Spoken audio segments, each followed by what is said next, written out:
This is Danny Flexen for Seconds Out. Delighted to be joined by unbeaten welterweight CONOR BENN. In his brand spanking new motor as well, I believe. We can't see it from the outside, so it doesn't really do it. No, this one's the missus' car. Oh, okay. Yeah, no, my Max at home. How is the missus? Not long to go now, I imagine. Due January 29th, so it's exciting. It's going to ping round now. I just can't wait to meet the little man. Oh, it's brilliant. It will change your life forever, but in a good way, mostly. Mostly, yeah. My kid's 4 now, so it's kind of the good with the bad, but mostly good. Honestly, mostly. Well, it's all coming from me. Yeah, well, exactly.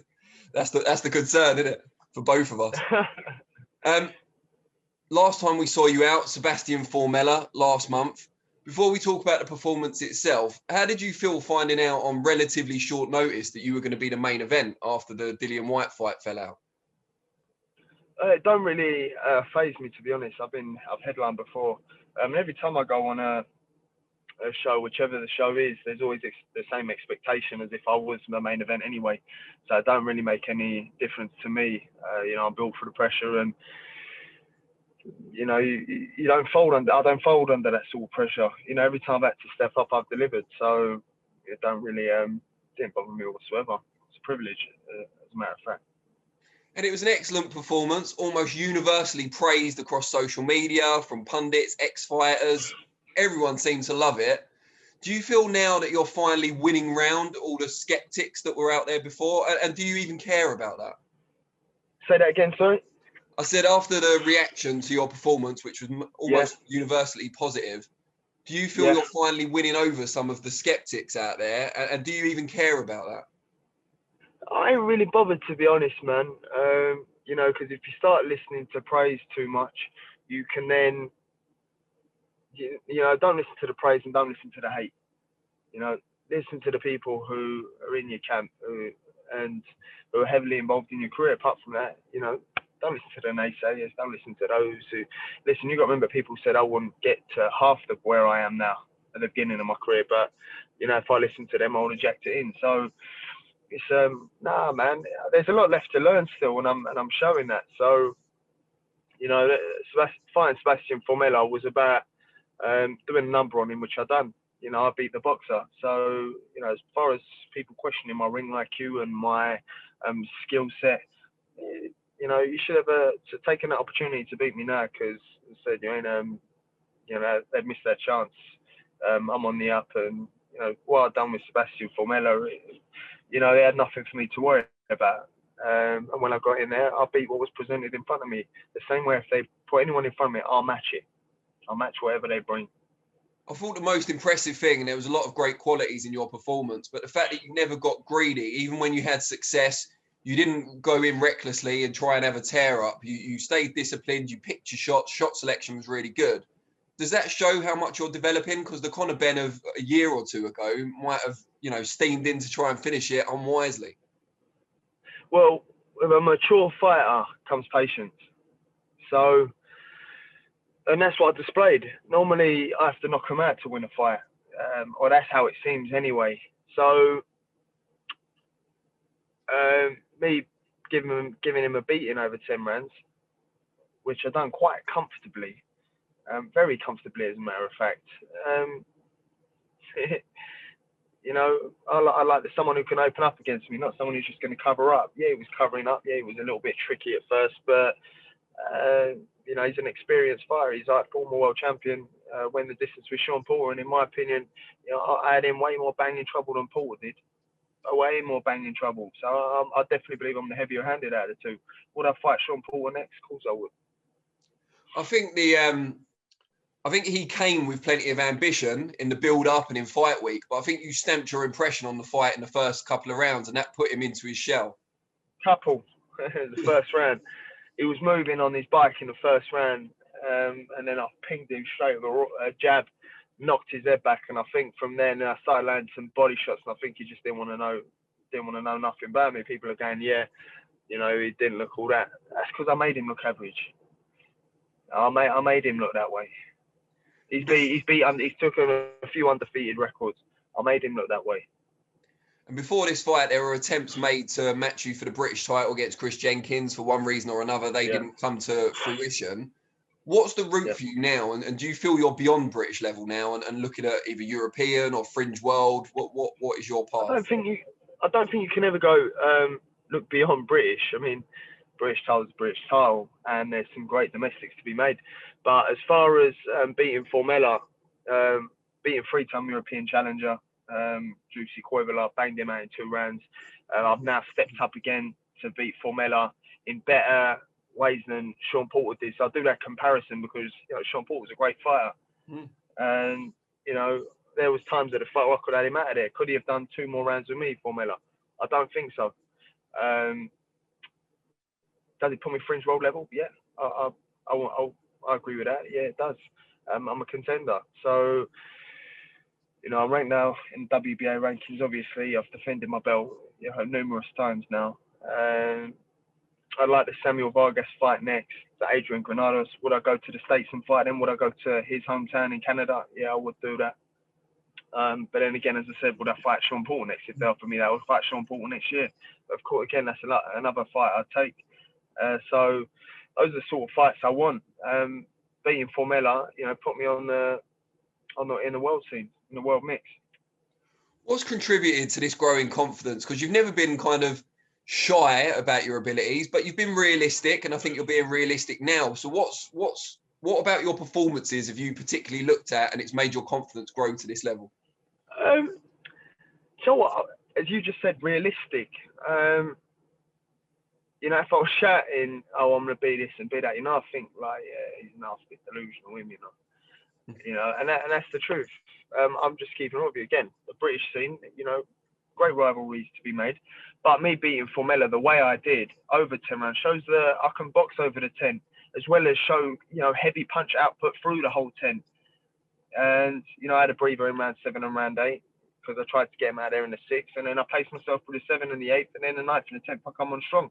So my ring IQ's, there I say I'm showing that I'm the complete all-round fighter. Has it taken me a while? Yeah, but I ain't had a big amateur background, and I'm still 24. So, it does put me fringe world level. Once I knock out Vargas, who will come for it, that will, again, that put me higher up in the rankings globally and ready to mix it. But as far as the Jenkins or the Congos, the fighters in the British scene, yeah, I've definitely surpassed them, and the British rankings show that. You obviously deserve huge credit for putting in the work and being dedicated and improving as much as you have. But how much credit also do you want to give to your trainer, Tony Sims, who's worked with you from the start of your pro career and surely deserves a portion of that credit for what you've become? A portion? It deserves half the credit, So he's, I won't be where I am without him, my trainer. And he took me on, not from a novice, he took me on from someone who had bad habits already installed in him and had to undo them bad habits and then make new habits. You know how hard that is for a trainer to do? I can imagine. And how much patience you need and how much overtime you need with the athlete. Have we hit some hurdles, me and Tony? Yeah, we have definitely hit some hurdles, but he's got that ability and that patience that, it takes a lot to have me. Yeah, I'll give Tony 100%, but he needed patience. Sometimes it's taken me a year before I've got something right. But what I can say to him is, listen, there's no quitting this dog. Do you know what I mean? There's no quitting this dog. I'll get it. Just give me time. I'll get it, and I'll give you 100%. And I expect the same from Tony. And he's delivered as well. As much as I've delivered, he's delivered. So, I can't praise Tony enough for what he's done. And what's great is the public have seen me raw and the transformation that me and Tony have done together throughout their 4 years. And I don't think there's any other trainer in the UK or fighter as high on the pedestal, put up, up there for the public to see with the trainer and progress as much as I have. So, me and Tony make a great team. I'll see the end of my career through with Tony for as long as providing he wants to take these big shots on the pads for however long. So providing he wants to carry on. It's very interesting what you just said about being up on the pedestal. A lot of other fighters have improved, obviously, over the years, but you've done it under the spotlight. Almost every fight you've had has been on a big bill, and you've had to cope with the pressure. You've had to cope with the public feedback instantly on social media as well. How have you managed to do that? How have you managed to shut out all the noise and focus on your own development? Well, I live out in the sticks. Got a beautiful wife, beautiful dogs. You know, I separate myself from boxing. See so many fighters all like focused on what I'm doing, and I actually could not care what they're doing. I actually couldn't care less. I'm so focused on my wife and my baby boy on the way, and the home that I'm building, the house that I've bought, and I'm just not interested. Like, honestly, not interested. Like I just don't think I've got an ounce of fight in me for anyone who ain't my opponent. And, you know, like, I don't know why I'm that way. I just can't be bothered, because you just end up arguing with fools. You end up going back and forth with fools for months on end. Like, what's the point? Do you know what I mean? When you look at it, you think, well, what is the point? Like, with critics, with other fighters, unless it's a big rivalry that I fancy on, and fighting someone that the general public thinks better than me, I think, all right then. You know, like Vargas, that'd be a tough fight. The Kelly, that'd be, you know, people think he's all right then. You know, or in my head, I think that anyway, so it gets me going. And that's when I'll, you know, say something. But apart from that, I'm so like just in my lane, man. I'm content. I'm happy. And if you start listening to the critics, you ain't gonna get nowhere, to be honest, man. If you start listening to other fighters or watching other fighters, you ain't gonna get nowhere. Gotta stay in your lane. Talking about other fighters who like to call you out, Florian Marku is one that's attracted attention recently. He's just signed with Matchroom. Has it become annoying yet? Not just him calling you out, but then the fact that Eddie went and signed him? Nah, of course not, man. Like, I ain't really bothered. Like, he's just a mad geezer, isn't he? Like, he's so every interview, I see it's oh, Conor's dad gave him everything. Why do you care? Why do you care? Worry about you and yours. Do you know what I mean? Whatever you think my dad gave me, who cares? Do you know what I mean? So, and I plan on giving my son what my dad gave me. Who doesn't want that for their kids? You know? Who doesn't? And if you don't want that for your kids, then I feel sorry for you. You know, I want my son to have a better life than I had, and I had a pretty damn good life. You know, so, and then obviously my son's going to get people like him going, yeah, your dad gave you everything. Like, it's just a bit of jealousy and bitterness, you know? But listen, me being called out is, or being called, oh, I'm scared, or you know, I'm afraid. It's like, I've had that from the beginning of my career, man. It's nothing new. Do you know what I mean? You think I'm a little geezer who's ranked like 300 in the world? You know, it made me buy. Do you know what I mean? I've resist buying for time. You know, it's, if he wants to push buttons, or if any fighter wants to push my buttons and all that, I don't care. Do you know why? Because I've got money in the bank. I've got 2 beautiful whips. I've got a beautiful wife, a beautiful dog, a beautiful family on the way. Why am I going to worry about wasting time on beef with someone I ain't got beef with? I'll fight who's put in front of me.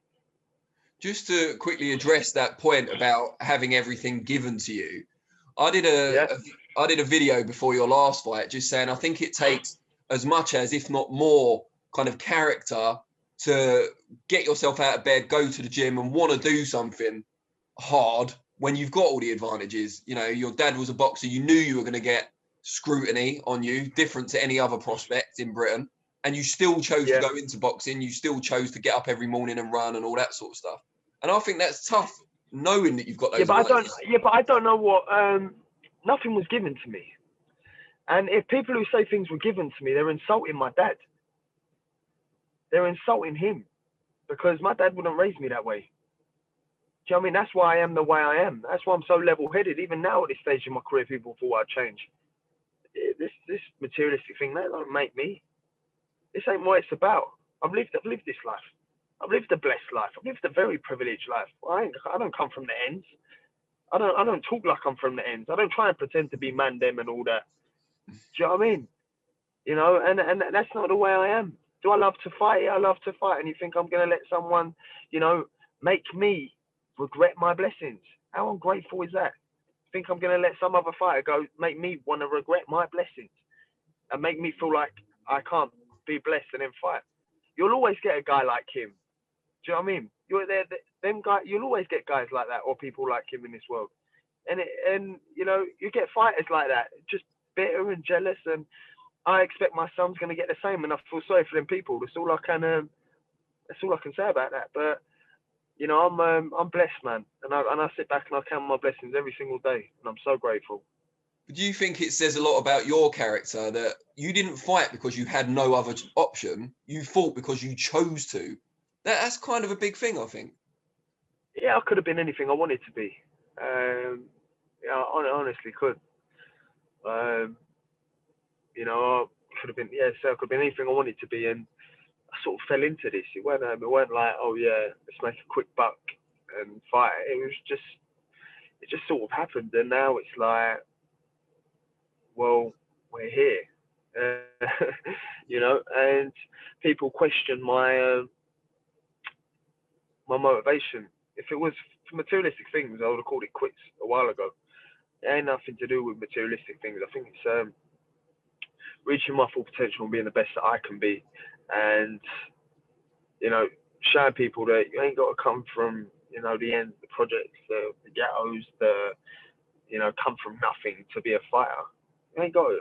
Forget all the other fighters that are giving you stick because they claim they come from nothing and they're from the end. And you know, like, I think that story died with Mike Tyson. Do you know what I mean? So you can come from any background, any walk of life, and you can go into any sphere, any industry. You can do anything you want. It doesn't matter whether you come from a wealthy background, loaded, your parents could be a billionaire. There's loads of millionaire people that I know whose kids don't do nothing with their lives. There's loads of them. But yet the ones that do try get scrutinized. You know? So, yeah, thank you. So, do you know? Because then if you did come from nothing and then you were successful, you then having that guy who said, yeah, it's because of drugs they're doing well. Yeah, there'll always be something. People will always have an opinion. There will always be, you know, something. Who cares?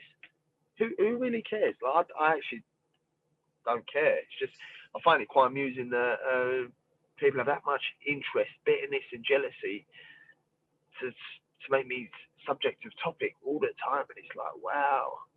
You know, wow, you know, it's like hilarious. I don't know how you do it, because all I think about is my wife and my baby boy and training and bettering myself. Now, just before we let you go, you talked about your two beautiful whips. I know one of them's brand new. I've seen it on I've seen it on WhatsApp mainly. Just tell us a little bit about it and how you got it customized and so on. It's a pretty cool car. Well, this one's a Range Rover autobiography. Do you want me to show you I'll show you the massage seats. Hold on. Yeah. Go on, I'm gonna give you a little. You can have the seat. Yeah. You can have the seat on. You can have the seat on cold, so you got a nice breeze. Like, it's a bit cold out there, so I'll have it on. I'll have the heated seat on. Then you've got the massage there. Intensity. I'll have that up. Oh yeah. Oh, that's good. Oh, let's put heated steering on and all. Oh yes, heated steering seats, and we're sorted. And there you go. Now I'm getting a lovely massage while I'm sitting here. Got a nice heat, got a nice steamy little heat coming out. And then, oh yeah, get me right on the spot, eh?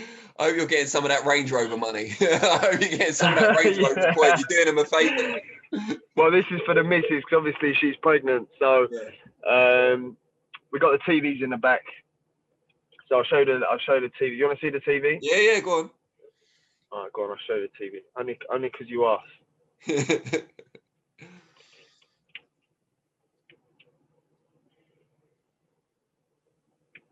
Hold on.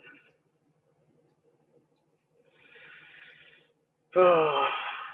Yeah, bear with me, mate. I'll get up. Yeah, I believe you. And the other and the other car I got is my C63, which I enjoy. That's probably, you know, one of my favourite cars. Yeah, it's a beautiful car. Have you been out in it much yet? Yeah, I've done like 2,000 miles in it already. Jeez, how long have you had it? About a week. Where have you been going? I know, exactly. So I don't think there's any reception in this garage because I'm under the thing. Oh, right, okay, don't worry. We believe you. We believe you. I'll send you a little video necessary. afterwards. I'll send you a little video on WhatsApp after. Yeah. But I practically live in a petrol station, me, you know, with these You cars. must have. In 2,000 miles in a week. This is 4.4 V8. The Mercedes is 4.4 twin turbo. Yeah, It's love. So, it's true love. I'll have to get out alone. I'll have to get out alone soon. Yeah. Great stuff. Mate, I really appreciate your time. I know how busy you are. Best of luck with the next, 6 weeks until the baby comes. And yeah, good luck. What else can I say? It will change your life. Thank you very much, Danny, mate. No